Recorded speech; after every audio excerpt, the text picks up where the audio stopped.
جیسے خدا پسند نہیں کرتا، برائی کو خدا پسند نہیں کرتا، ویسے ہی ظلم کو برائی کو حضور بھی پسند نہیں کرتے۔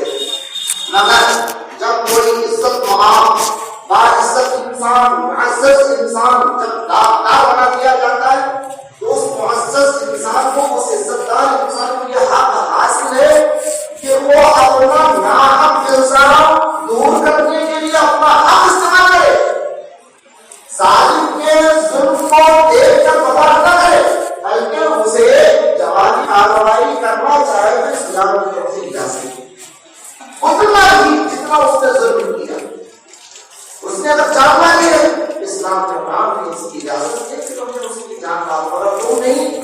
یہ احکامات اسلامیہ احکامات شرعیہ حکام اسلامی کو حکومت اسلامی کو استحق حاصل ہے، وہ تحقیق کریں گے، اس کے بعد اس کی جان ماریں گے۔ قتل کا حق کی سزا قتل کام کاٹا ہے، تحقیق کے بعد معلوم ہوا کہ اس نے بھیجا کام کاٹا، اس کا کام کاٹا ہے، اس نے ٹانگ توڑی ہے، اس میں ٹانگ توڑی جائے گی، اس نے ناک کاٹی ہے، اس کی ناک کاٹی جائے گی، اس نے دانت اوپر کے توڑے ہیں، اسلامی فیصلہ یہ ہے کہ اس کے بھی اوپر والے ہی دانت توڑے جائیں گے۔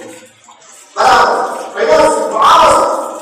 یہاں یہ غلط بات ہے کہ جس کے ساتھ ظلم ہوا وہ اگر فلاسفی سے معاف کر دے یہ اس کا اعلیٰ ضرب ہوگا، حسب ہوگا، بہت بڑا گردوار ہوگا، ثابت کرے گا، اس کے بعد اللہ اجر دے گا۔ مگر یہ حکم نہیں کہ جو بھی تم پر ظلم کرے تم معاف کرو، تم صبر سے کام لو۔ ہاں صبر کی صبر کا حکم دیا گیا ہے، مگر اس کا مطلب یہ نہیں کہ تم ہمیشہ ظلم کرتے ہو۔ اگر کوئی بھی اسی طریقے سے ظلم کرنا شروع کرے گا تو کوئی ماں بہن بیوی محفوظ نہیں رہے گی، اس کی عزت پر حملے ہونے والے آئیں گے، کوئی بھی باعزت آدمی محفوظ نہیں رہے گا، کوئی بھی کسی کے ساتھ الزام تراشی کرے گا، بہتان تراشی کرے گا۔ جب اس کے معاوضے میں اس کی جو سزا رکھی گئی ہے اگر اسے وہ سزا دی جاتی ہے تبلیغ کی جاتی ہے تو وہ بھی محتاط، دوسرا بھی محتاط ہو جاتا ہے، اسے محتاط کرانے کے لیے، اس کی دہشت گردی کو ختم کرنے کے لیے اس کو سزا دی جائے گی۔ سب کے حدود کو تحقیق کر دیے گئے کہ انہوں نے حضور کو عیب بنانے شروع کر دیے، جبکہ اللہ نے حضور کو بے عیب بنایا ہے۔ جب حضور بے عیب ہیں، ان عیبیوں نے حضور میں عیب تلاش کرنے شروع کی۔ اسی لیے حضرت سیدنا علی کے مرتضیٰ رضی اللہ تعالیٰ عنہ کے پاس انصاری صحابہ نے آ کر کہا حضرت حضور کے بارے میں ایسا ایسا ہو گیا، آپ نے تمہاری شعر و شاعری کس دن کی، جواب دو۔ ہاں حضور اگر اجازت دیتے ہیں تمہیں جواب دوں گا۔ حضور کی بارگاہ میں معروضہ پیش کیا، اس میں بدگوئی کر رہے ہیں، حضور کے شان نکلے نکال رہے ہیں، صحابہ کی شان نکلے نکال رہے ہیں، کیا ان کا جواب حضرت علی سے دلوائے فرمایا یہ نہیں۔ وہ لوگ کہاں ہیں جنہوں نے میری اور میرے آنے والے مہاجرین کی تلواروں سے حفاظت کرنے کی ذمہ داری لی تھی، کیا وہ اپنی زبان سے حفاظت نہیں کر سکتے؟ حضرت کے حسنان سمجھ کے کھڑے ہو گئے، یا رسول اللہ کیا یہ اشارہ میری طرح؟ فرمان سے نہیں سمجھ گئے۔ تب انہوں نے کہا تھا اپنی زبان نکال کی، مواعدہ کرتا ہوں اپنی زبان موقف کر دی۔ چنانچہ اس کے بعد انہوں نے جواب دینا شروع کیا۔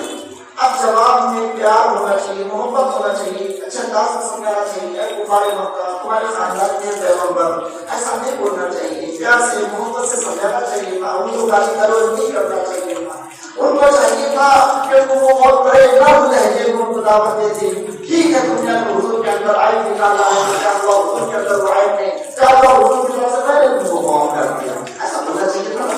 مگر ایسا ادھیڑ کے رکھ دیا ہے جیسے زندہ جانور کی چمڑی اکھیڑ گئی، وہ سوچنے میں سب کے پکارے ہوتا، ایسے انہوں نے جوابات دیے اور پیچھے نہیں حضور کے سامنے ان کی جو بدگوئی کی، ان کے جو الزامات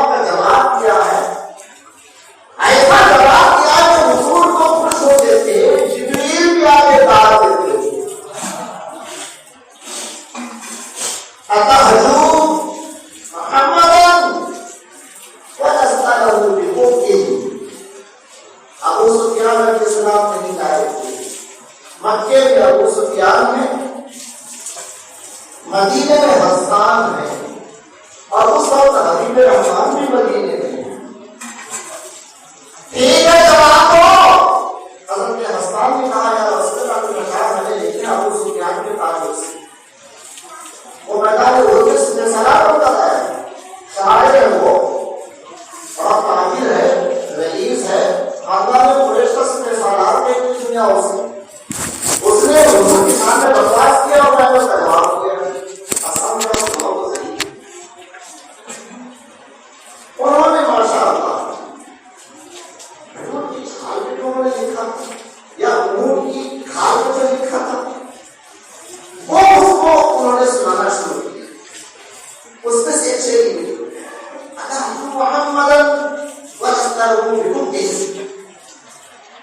پچھلی جمعہ میں گفتگو کرتے کرتے وقت میں موقوف کر دیا، بات موقوف ہوئی. عربوں کو کوئی تلوار اٹھا کے ہاتھ کٹ کر دے، گردن اتار دے تو سب آئے گا ہوگی. اس کو کسی حد تک برداشت کر سکتے ہیں، ان کو کسی نے گالی دیا اس کے گھر میں، ان کو کسی نے برا کیا، حالانکہ سب کسی بھی لوگوں کو بتا دیا، ہر کہیں لوگوں کو بیچنے بتا دیا کیا ان کو کھیلتے رہتے ہیں. حضرت حسان نے ابو سفیان کو تلوار سے نہیں، زبان میں اشعار سے ایسے ہنگامی حملے کیے، سوچ بھی نہیں سکتے تھے ابو سفیان علیہ السلام. یہ شہر اس کو چمتا ہوا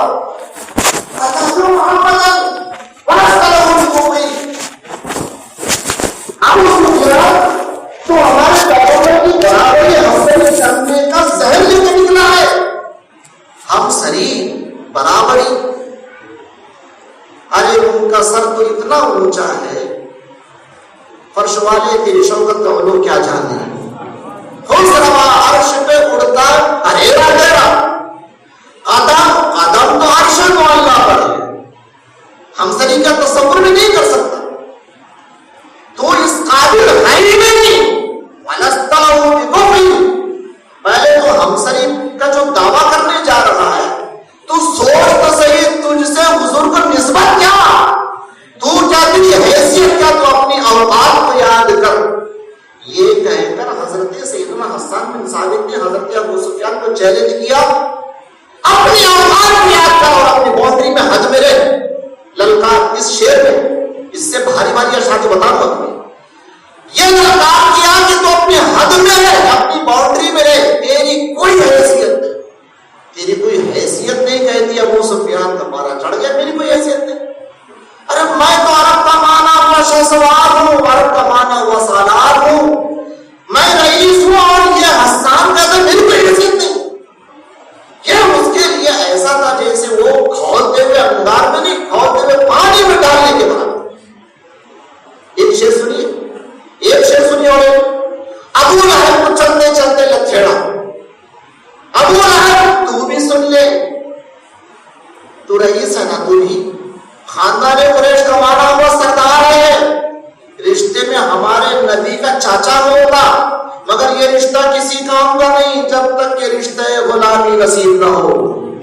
سب سے بڑا رشتہ رشتہ ایمانی ہے. ہم تو خواہ رسول پاک کیا نسبت، کلمے کی نسبت، لا الہ الا اللہ محمد رسول اللہ، یہ غلامی کی نسبت، اسی غلامی کی نسبت سے ہم ان کے اور یہ ہمارے ہیں. ورنہ ہم ہندوستانی ہیں، 1400 سال کے بعد پیدا ہوئے، ہمارا ان سے رشتہ کیا؟ یہی تو ہے غلامی کا رشتہ. اسی غلامی کی بنیاد پر ہم لوگ بخشے جائیں، ورنہ ہے کیا ہمارے پاس؟ بات ایمان کی ہے. اگر ایمان ہے تو قیامت تک پیدا ہونے والا کوئی بھی انسان ہے وہ حضور کا ہے، حضور اس کے ہیں. اور اگر ایمانی رشتہ نہیں، قریب کا چاچا بھی کچھ بھی نہیں، ابو لہب کچھ نہیں، ابو لہب کو لتھیڑا. ابو لہب محرومی تیری. اشعار کا خلاصہ بیان کروں، حضور کو دیکھ کر، سراپا معجزے کو دیکھ کر، 13 سالہ اعلان نبوت کے بعد کا پریڈ دیکھ کر بھی، معجزات کو دیکھ کر بھی، صاحب معجزات کو دیکھ کر بھی تو جھٹلا دیا حضور کو. کر سکتا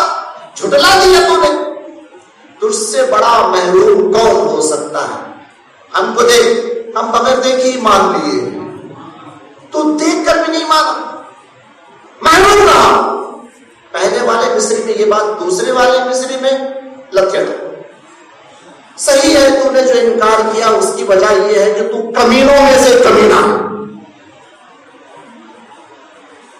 حضور کے سامنے جب یہ شعر پڑے ہوں گے, حضور رحمت اللہ علیہ کیا بول رہا اس کو, حسان زبان پہ قابو پا نا, ہماری زبان میں اس کو تو ایک نمبر کا کمینہ, مگر کون کا, میرے لسانی کمینوں میں سے ایک کمینہ ہے.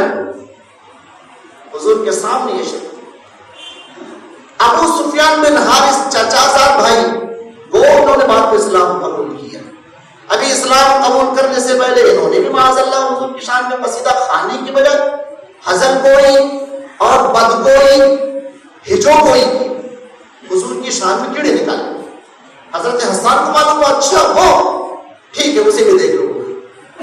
انہوں نے توجہ کی, اور اس کے بعد حالانکہ یہ بھی قریب کا رشتہ تھا, چچا کے سگے بھائی تھے, حضور کے چچا زاد بھائی تھے, مگر جو انہوں نے کہا وہ کر کے دکھلائے. حضور کے سامنے کہا, یا رسول اللہ یہ سن لیجیے, ابو سفیان بن حارث, ابو سفیان بن حرب الگ ہے, حضرت امیر معاویہ کے ابا الگ ہیں, وہ بھی ابو سفیان ہے, وہ الگ یہ الگ.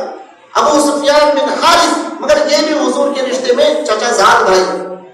ابو سفیان سن, ذرا غور سے سننا, شاعر بہت نازک خیال ہوتا ہے.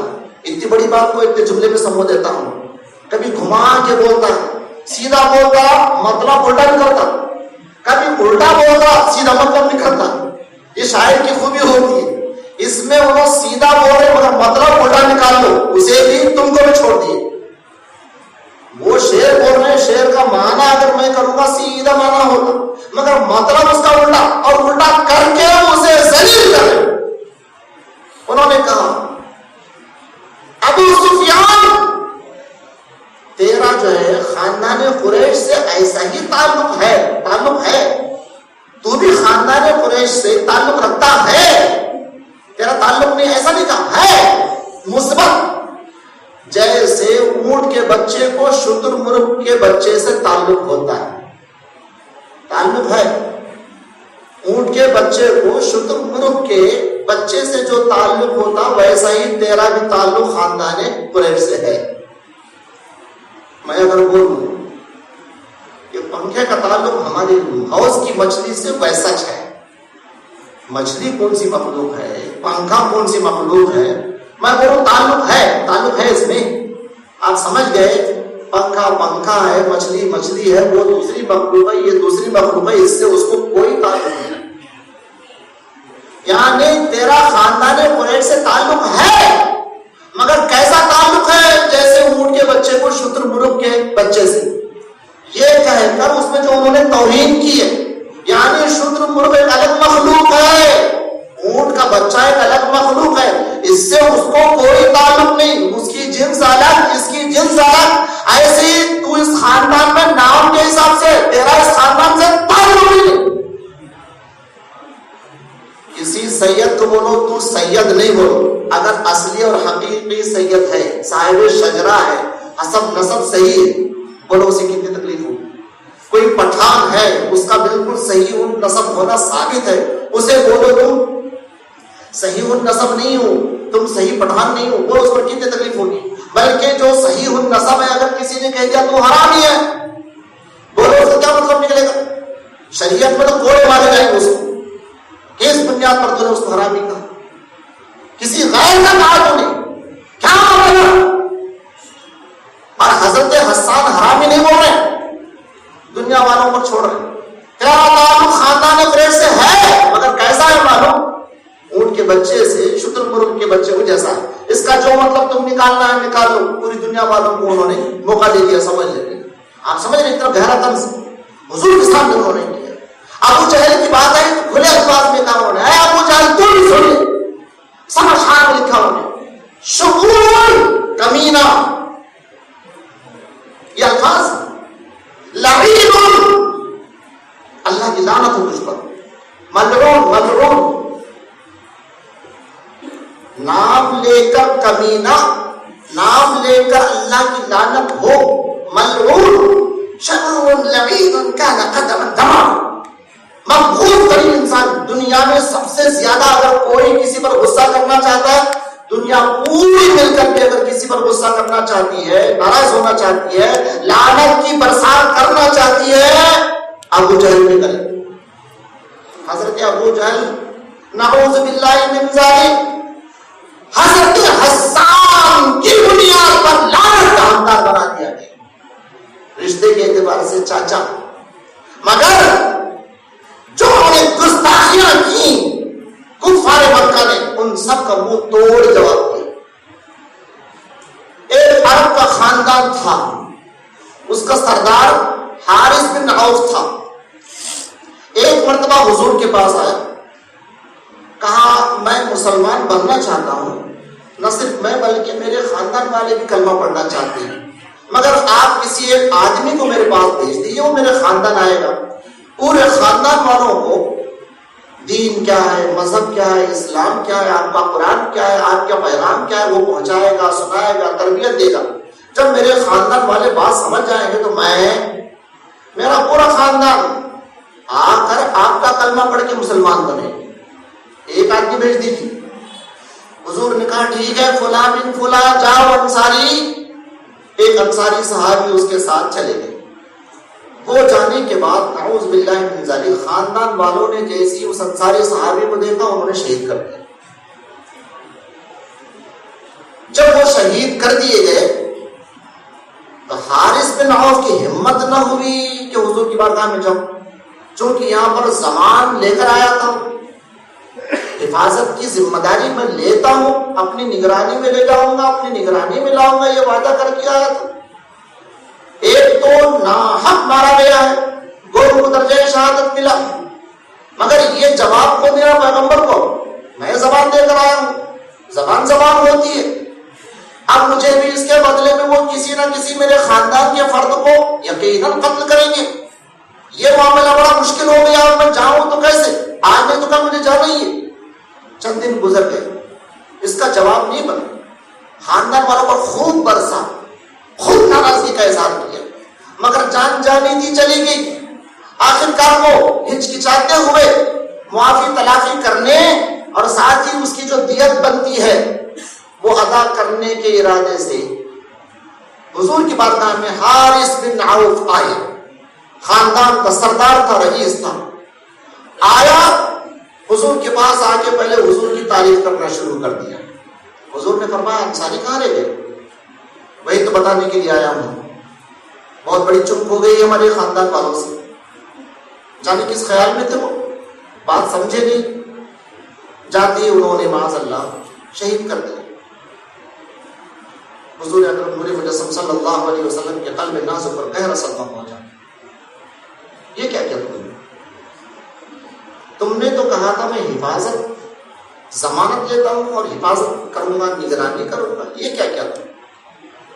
نہیں وہ بتا رہا ہوں نا، میری بہت بڑی چوک ہو گئی. میں ابھی جا کر اعلان کرنے سے پہلے میرے خاندان والوں نے یہ فیصلہ کر دیا. بہت بڑی غلطی ہو گئی صاحب، مجھے معاف کرو اور اس کی شکل جو بھی بن سکتی بنا لو. ابھی اسی طرح کی گفتگو چل ہی رہی تھی، اچانک حضرت حسان پہنچ گئے. اس کا آدھا حصہ سنا، پوری گفتگو نہیں سنی، آدھا حصہ سنا. حضور سے کہا یا رسول اللہ اس کی پوری بات میں سنوں، کیا معاملہ ہے؟ اس نے واقعہ بیان کیا. جذباتی ہو گئے. حضور تو رحمت للعالمین، حضرت حسان جذباتی ہو گئے، اور اتنے جذباتی ہو گئے زبان سے بے ساختہ دو شعر نکل گئے. حضور اکرم صلی اللہ علیہ وسلم کی مثال ظاہری کے بعد ایک مرتبہ حضرت حسان مسجد نبوی میں بیٹھ کے قصیدے پڑھ رہے تھے، زور زور سے پڑھ رہے تھے. کچھ لوگ بیٹھے تھے ساتھ میں، اور دور حضرت عمر کا دور تھا، اس میں دور خلافت عمر. زور زور سے آوازیں اشعار کی، کون پڑھ رہا ہے؟ کہا حضرت حسان. بلائے نہیں، خود آئے. خلیفہ ہے نا، چاہتے تو بلا سکتے تھے. وہ آئے. آنے کے بعد دیکھا حضرت حسان اشعار سنا رہے ہیں. بے شک صحابہ بہت ادب کرتے تھے، بہت ادب کرتے تھے.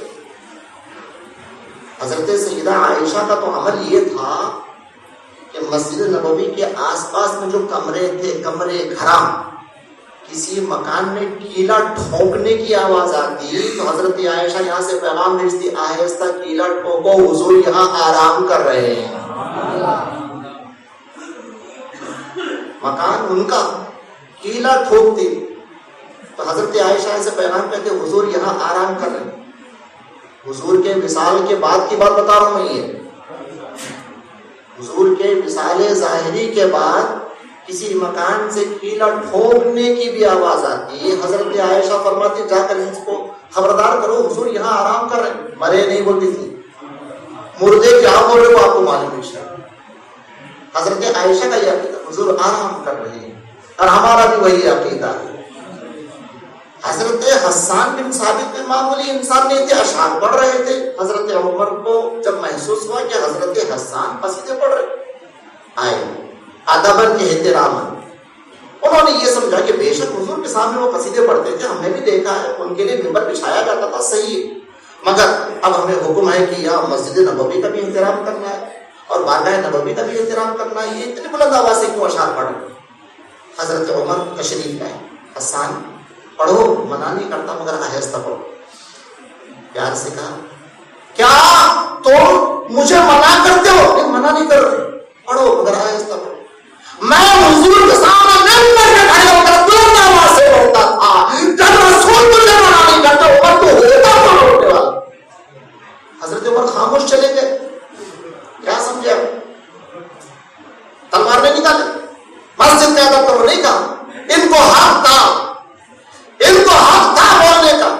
تو حضرت حسان حضرت عمر کی پرواہ نہیں کیے تو یہ آنے والا حارث اس کی کیا پرواہ کرنے والے تھے وہ؟ اس لیے حضرت حارث کو بات میں سلام لائے، حارث بن عوف رضی اللہ تعالی عنہ نے حضور کے سامنے جب حارث سے لجاجت سنی، معذرت سنی، غلطی ہو گئی، دیت کے لیے تیار ہو، حضرت حسان برداشت نہیں کیے، کہا یا رسول اللہ مجھے اجازت ہے کہ میں اس کا جواب دیتا ہوں۔ اجازت ہے؟ وہ نثر میں کم، شعر میں زیادہ جواب دیتے، شعر تھے وہ حضور کے، وہ جس تک 2 شعر پڑے، بے اصل بد ہے، بے وفا، تو تیرا خاندان کیا وعدہ کر کے لے کر گیا تھا؟ تو یہ لے کر گیا تھا کہ میں تمہارے آدمی کی حفاظت کروں گا۔ ابھی اتنا ہی بولے تھے، میں مفہوم ادا کر رہا ہوں، شعر کا معنی کروں گا تو آپ نہیں سمجھ پائیں گے، اس کے اندر معانی ترجمانی کر رہا ہوں میں۔ ابھی اتنی گفتگو ہوئی تھی، حارث بن عوف نے کہا اے اللہ کے رسول اس انسان کو روکو، سب سے پہلے اس کی زبان بند کرو، اسے روک دو، میں آپ سے بات کرنے کے لیے آیا ہوں۔ اتنا ہی بولتا تھا، بات ختم ہوتی، مگر اس کے بعد جو جملہ تھا اندازہ لگا، یہ بات حضور کی محبت میں تھی مگر انداز بدلا ہوا تھا۔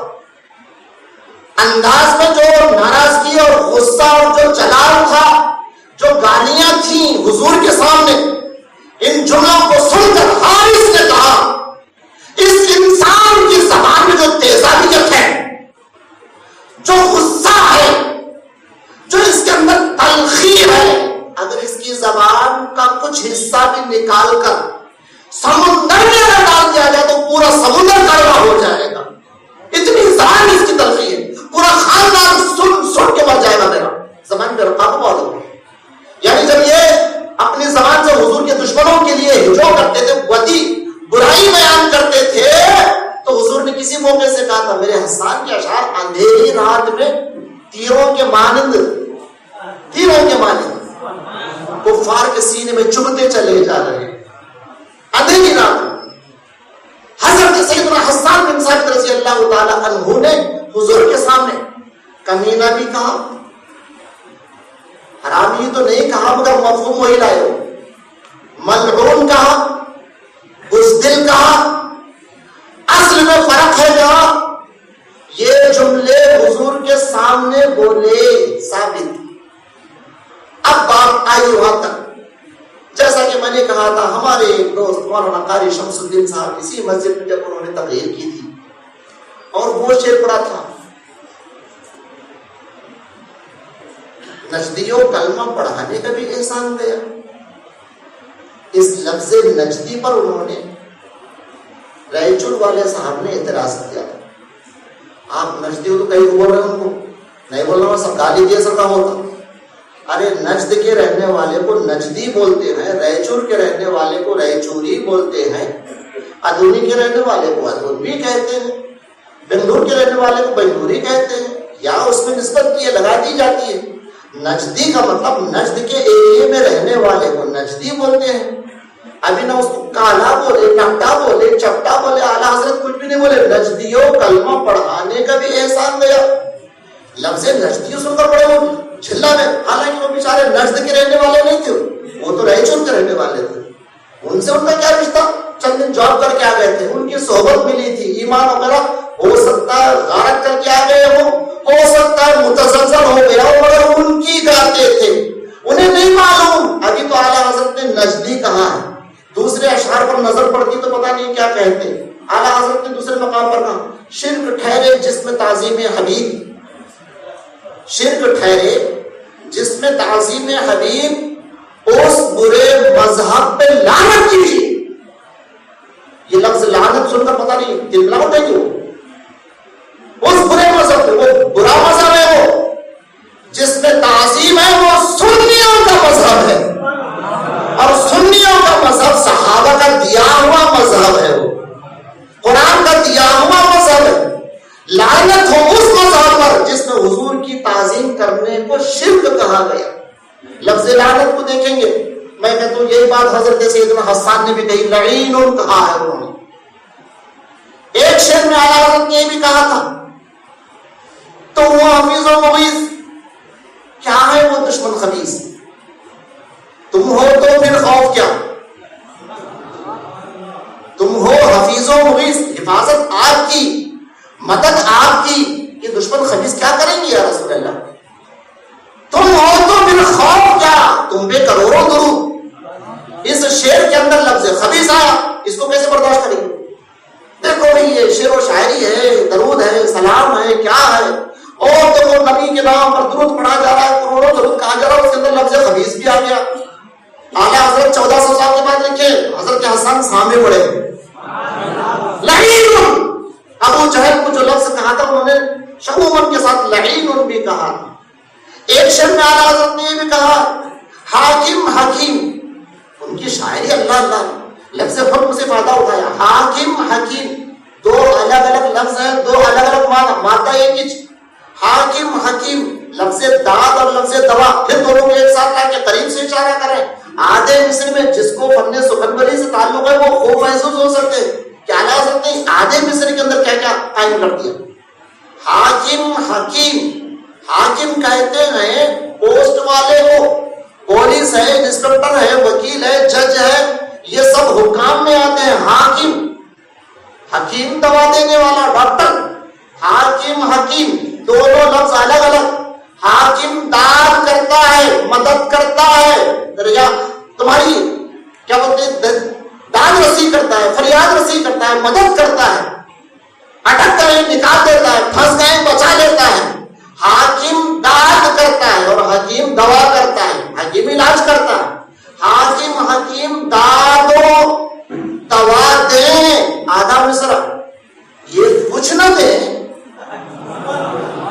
حاکم داد دے سکتا ہے، مدد کر سکتا ہے، وکیل مجرم کو بچا سکتا ہے، جج فیصلہ کر سکتا ہے، پولیس پکڑ سکتا ہے، اور حکیم دوا کر سکتا ہے، علاج کر سکتا ہے۔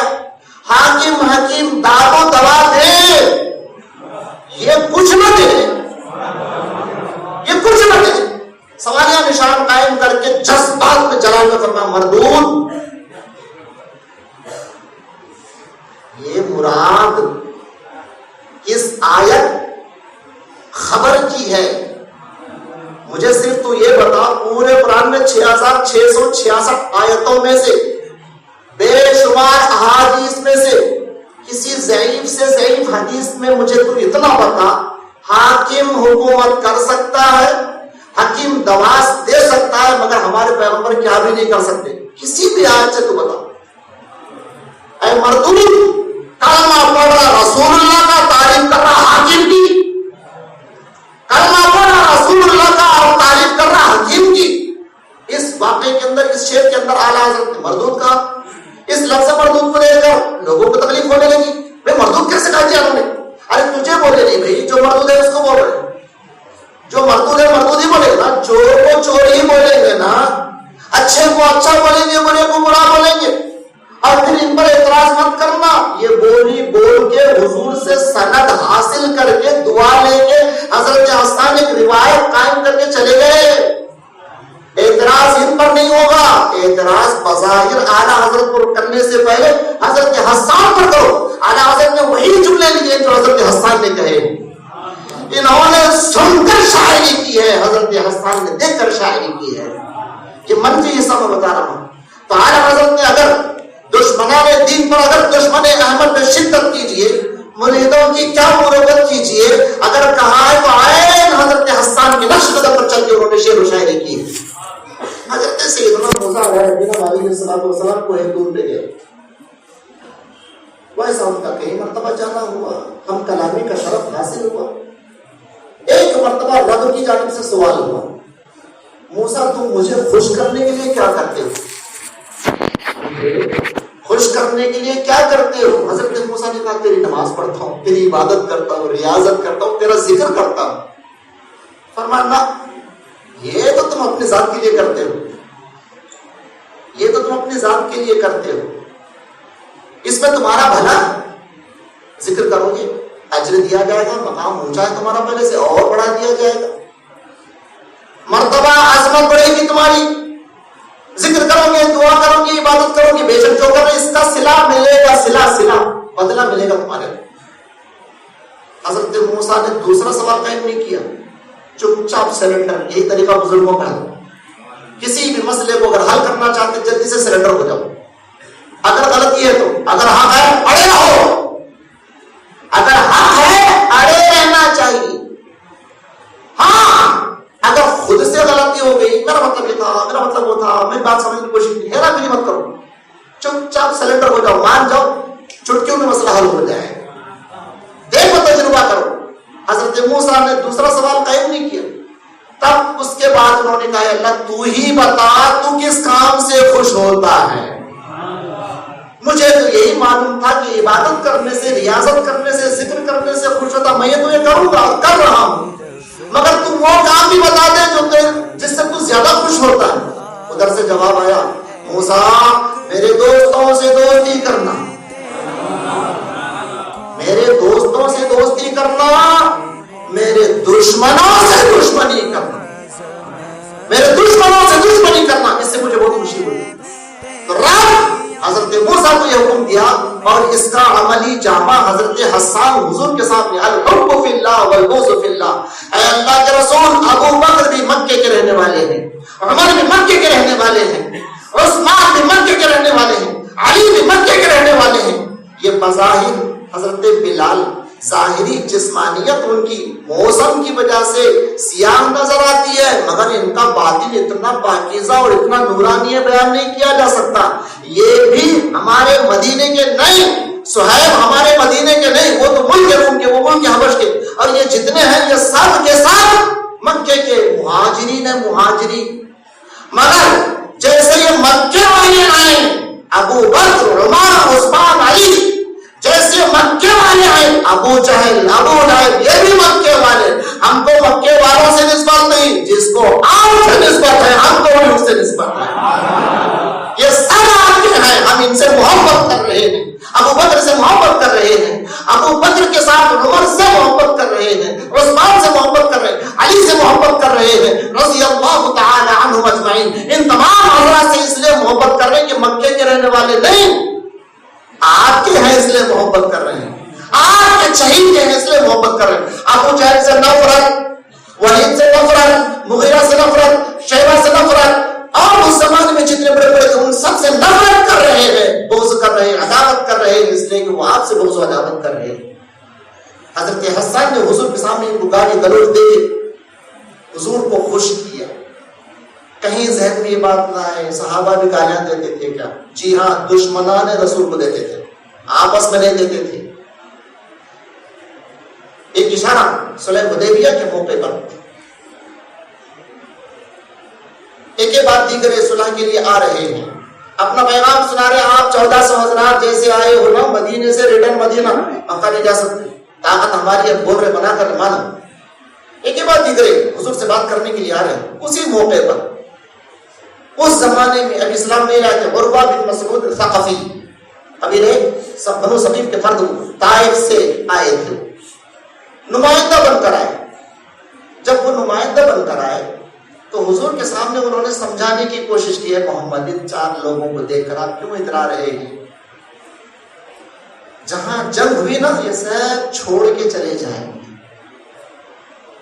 حضور تو ابھی کچھ فرمایا نہیں تھا، ابو بکر جمالی صحابی نا، آج تک بخاری کو جملہ محفوظ ہے، سردار ہوں گا اپنی جگہ، اوسس فرج اللہ عربی میں انہوں نے گالی دی، اور وہ بخاری میں آج تک ہے۔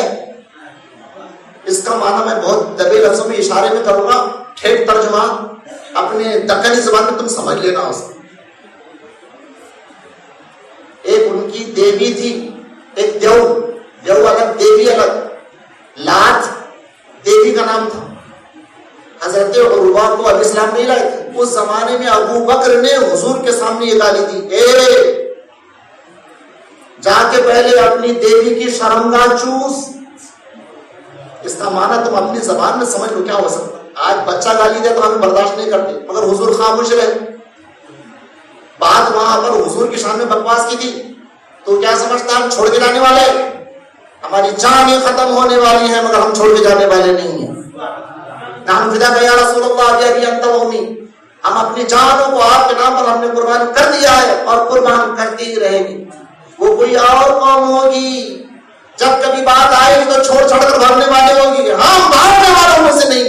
اگر ہمارے پیغمبر نے حکم دیا ہم سمندروں میں تلواروں سمندروں میں بھی چھلانگ لگا دیں گے، پہاڑوں سے ٹکرا جائیں گے، تم کو معلوم کیا ہے ہم کون ہے؟ حضرت سیدنا ابو بکر کی زبان سے اتنی بڑی گالی نکلی، بخاری میں موجود ہے۔ 1400 سال سے دنیا بڑھ رہی پڑھا رہی ہے، کوئی فتویٰ دینے والا ایسی گالی نہیں دے گا۔ بات حضور کی محبت کی تھی، جب رسول کی محبت کی بات آتی ہے، اللہ کی محبت کی بات آتی ہے، دشمن کو گالی دینا ختم کرنا جائز ہو جاتا ہے۔ حضور بیٹھے ہوئے تھے، یہودیوں کی جماعت آئی، السلام علیکم، حضور کو سلام کیا، السلام علیکم، السلام علیکم نہیں بولے، صرف لام سائلنٹ کر دیا اس نے، السلام علیکم۔ السلام علیکم کا معنی ہوتا تم پر سلامتی ہو، اور السلام علیکم کا معنی ہوتا تم پر موت ہو۔ سمجھ رہے ہیں؟ صرف لام اس میں نکال دی، السلام علیکم اتنا کہہ دینے سے اس کا معنی ہوتا تم پر موت ہو۔ تو وہ دشمنان اسلام یہودی چل کر حضور کو سلام میں لفظ حرف لام کٹ کر کے السلام علیکم، ابھی کچھ زبان سے جواب نکلا ہی تھا، امی جان نے سن لیا، حضرت عائشہ موجود تھی، سوال تو حضور سے ہوا تھا، سلام تو حضور کو کیا تھا۔ امی جان قیامت تک کے مسلمانوں کی ماں سیدہ عائشہ صدیقہ رضی اللہ تعالیٰ عنہ نے ان پورے آئے ہوئے یہودیوں کو ایک جواب دیا، وعلیکم السلام واللعنہ، موت تم پر، لعنت بھی تم پر۔ حضرت عائشہ کے حضور نے محتاط بنایا۔ کیا آپ اس خیال میں ہیں؟ ایک عورت جذباتی ہو گئی، انہوں نے اپنے شوہر کی توہین دیکھ کر انہوں نے جواب دیا، صحیح ہے، بے شک وہ جہاں حضور کی بیوی ہے وہیں پر غیرت مند ہم سب مسلمانوں کی ماں بھی ہے وہ، اور اس کے ساتھ جہاں یہ سچ ہے وہیں پر وہ حضور کی امتی بھی تو ہے۔ ایک امتی اپنے نبی کی شان میں گستاخی برداشت نہیں کر سکتا۔ انہوں نے صرف السلام کہا تھا، امی جان نے السلام کے ساتھ لعنت بھی کہہ دیا۔ ایک لفظ کا جواب 2 لفظوں سے دیا، موت انہوں نے کہا تو امی جان نے کہا موت بھی ہو لعنت بھی ہو۔ حضور نے حضرت عائشہ کو خاموش کیا، میں نے جواب دیا نا، وعلیکم کہہ دیا نا۔ وعلیکم کا مطلب بولنے میں غلطی ہو گئی، موت مجھ پر نہیں، وعلیکم تم پر، جو موت تم پر آنے والی ہے اپنی موت کو میری طرف تم پھینک رہے، موت تو تمہارے اوپر ہے، رحمت میرے اوپر ہے، اللہ کی رحمت تمہارے اوپر ہے۔ یہ حضور کی سادگی تھی، تواضع تھا۔ میں بتانا یہ چاہتا ہوں کہ حضور کے سامنے حضرت عائشہ نے بھی اس طرح کی بات کہی، محبت رسول میں حضرت ابو بکر صدیق ہو کہ حضرت عائشہ صدیقہ ہو، مرد ہو کہ عورت، یہ مثالیں قائم کیے ہیں۔ آخری بات عرض کر رہا ہوں، ذرا جھوم کر بلند آواز سے درود پاک پڑھ لیجیے۔ اللهم صل على سيدنا وسيدنا وحبيبنا ونبينا مولانا محمد وعلى آل سيدنا مولانا محمد وبارك وسلم صلاۃ و سلام علیک یا رسول اللہ صلی اللہ علیہ وسلم۔ ایک دشمن اسلام، دشمن رسول ولید بن مغیرہ، 29واں پارہ، آپ کو توفیق ملے ترجمہ کنز الایمان کھول کے دیکھ لینا، سورہ قلم بھی ہے، سورہ نام بھی اسی کا ہے، نون والقلم وما یسطرون۔ اب میں بندوں ہی کی بات کر رہا ہوں، مگر بندوں میں سے وہ سڑا بدبودار بندہ جس پر خدا نے اپنے قہر کی بجلی گرا دی ہے، میں اس کی بات کر رہا ہوں، تاکہ یہ آنے والے ذہن میں جتنے بھی ہیں، اعلیٰ حضرت بولے بھی اندھی عقیدت میں بولے، حسان بن ثابت حضور کو خوش کرنے کے لیے بولے، ارے گدھے، حضور کو خوش کرنا بھی عبادت ہے۔ ہم تم ایک دوسرے کو جھوٹی تعریف کر رہے ہیں، وہ جھوٹی تعریف نہیں تھی، وہ سچی تعریف کر رہے تھے، سچے رسول سن کر ان کی سچائی کی تائید و تصدیق کر رہے تھے۔ اللہ کے کلام کو پڑھو۔ ولید بن مغیرہ، ان کتنا بدبودار تھا، میں کیا بولوں، صرف ولید میں واو کو ہٹا دیے تو معلوم ہو جاتا ایسا تھا کر کے۔ نام جب ایسا ہو سکتا ہے تو اس کا پورا کام کیسا ہو سکتا ہے آپ سمجھ سکتے ہیں۔ ولید بن مغیرہ، واو لام یہ دال، واو ہٹا دو سمجھ لو کیا بن گیا۔ آپ اندازہ لگا لیجئے، اس دشمن نے حضور کو ایک مرتبہ مجنون، پاگل بولا، حضور کو ایک مرتبہ مجنون بولا، پاگل بولا۔ اللہ تعالیٰ نے 10 اس کے عیب بیان فرما دیے،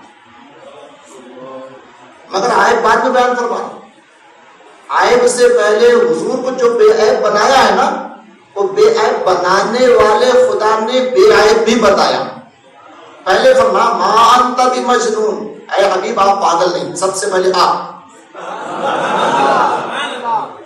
بعد میں باپ،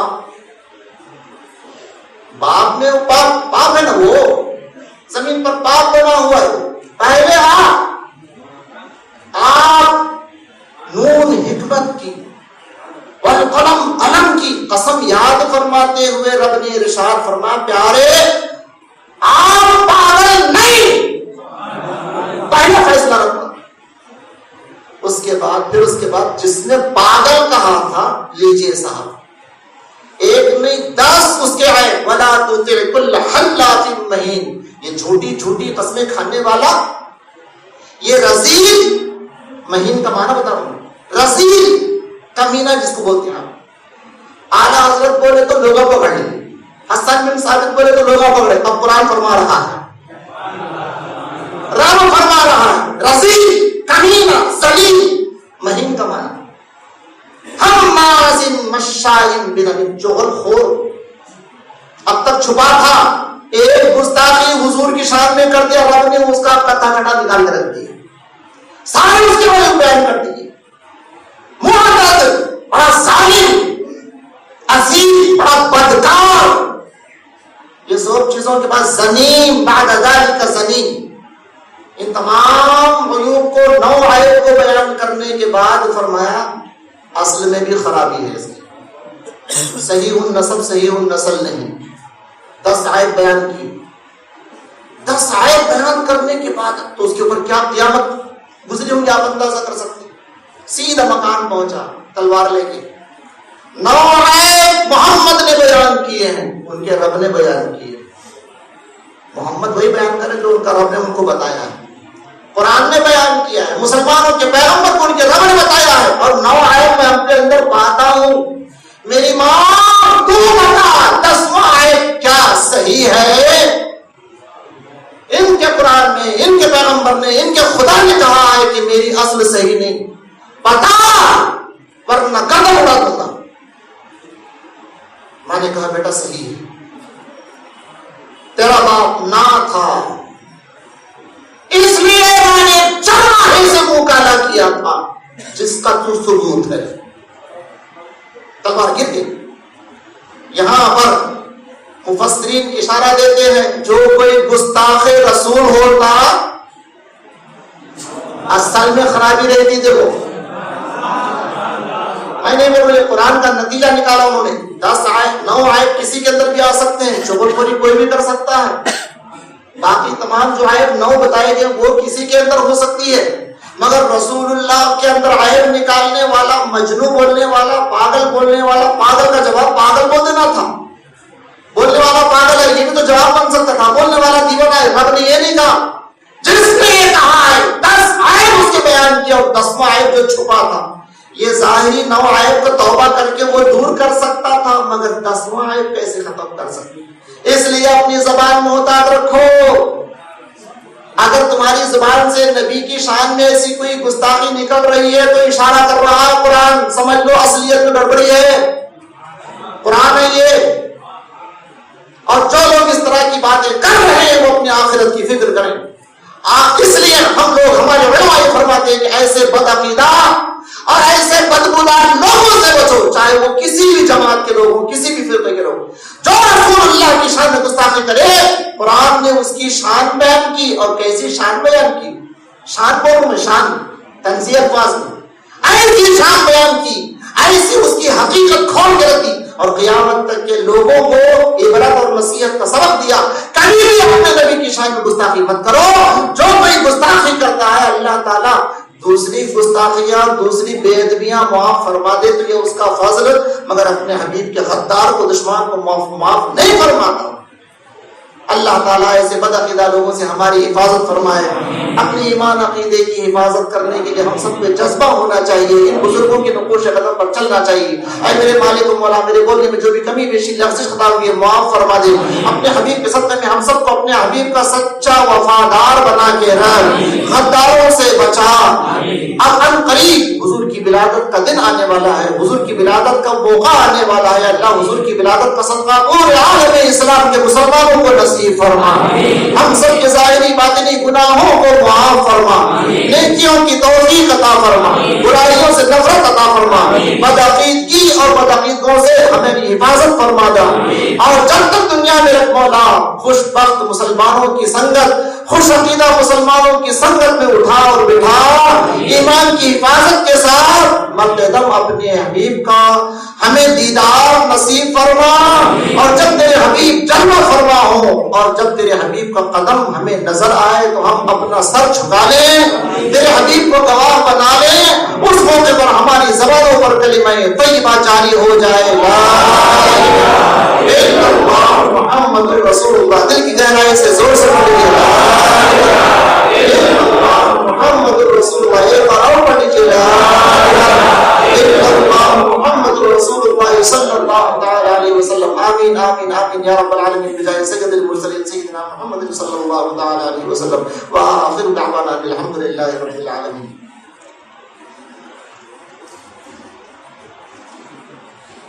جشن عید میلاد النبی مبارک ہو۔ الحمدللہ ہر سال کی طرح اس سال بھی نیاز شریف بتاریخ 2 دسمبر بروز ہفتہ بوقت بعد نماز مغرب دربار بصریہ کوٹ تالہ بیتول میں انعقاد کیا جا رہا ہے۔ آپ تمام حضرات سے گزارش ہے کہ اس میلاد النبی کے نیاز شریف میں ہم تعامی میں شرکت فرمائیں۔ جھنڈا کٹا کوٹ تالہ جناب سید اسحاق صاحب پیر قادری صاحب کی طرف سے یہ دعوت نامہ ہے۔